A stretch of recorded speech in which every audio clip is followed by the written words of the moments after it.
Sveiki, mėlyje. Šiandien turiu pasidalinti renginiu, kuriame dalyvavau. Esu inovacijos agentūros vieno projekto dalyvis ir gaunu kvietimus įvairius renginius ir vienas iš jų buvo Spiečius. Tikrai labai įdomus renginys, kuriame buvo galima pasiklausyti tikrai nuostabių pranešėjų. Labai man patiko renginio atidarimas, 12-metės pasisakymas. Būtų klaida matyti mane tik kaip 12-metę mergaitę, nes tai, ką žiūrite, yra ateitis. Aš esu ateitis. Aš būsiu tavo klientas, tavo kritikas, tavo priešininkas, tavo konkurentas. Aš būsiu tavo priešas, didžiausias tavo gerbėjas. Tikrai patiko renginys. Susidėjo iš keletų dalių, atidarimas, keletas pranešėjų, mūsų ekonomikos ministro pasisakymas.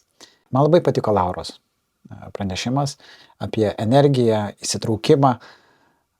Tikrai nuteikė pozityviai. Turiu 2 vizitinės. Kiek jūs turite šiandien? Su žmonėmis ir įmonėmis, kas sunkiausia? Tai sunkiausia, kad čia yra žurnalistai. Mes visi pirmiausia galvojam ne kaip išsigelbėti, o kaip nusifilmuoti. Kiekis ir kaina daug visko gali daryti. O gal jūs esat paslauga ir emocija? Pagalvokit, kas jūs. Kadangi dirbu su e-komercijos projektais ir kūrimo platformai, buvo labai smagu išgirsti Donato Smailio istoriją. Turėjau progą jo truputėlį paklausti platformų kūrime, kokias klaidas buvo daręs, į ką reikėtų atkreipti dėmesį. Nes sakoma, geriausia mokytis yra iš svetimų klaidų, o šitą jau tikrai gyvenime išmokau. Po to man teko pabendrauti dar truputėlį, gal ne tokio pabendrauti, bet daugiau klausiausi Tomo Sakro pasisakymą apie dirbtinį intelektą.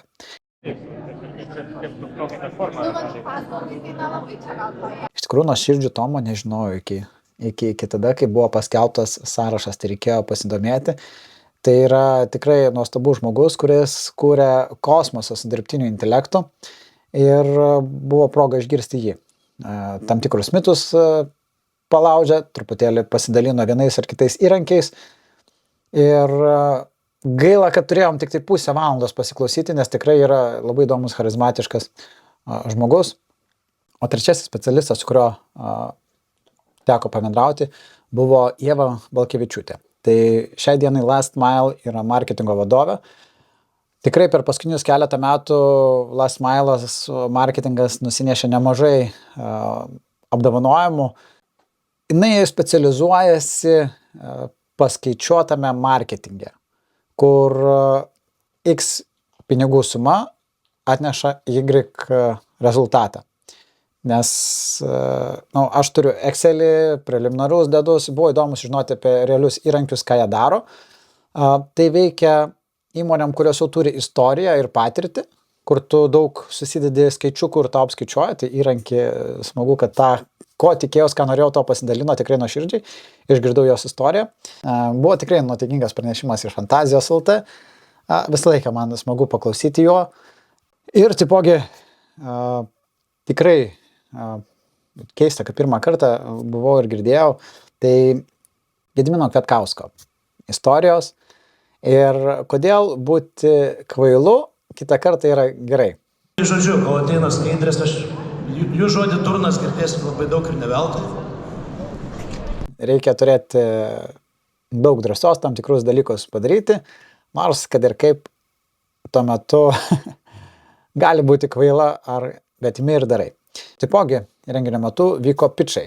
Tai buvo galima pristatinėti savo veiklas ir bandyti pritraukti investuotojų, partnerių ir tokia puikia galimybė.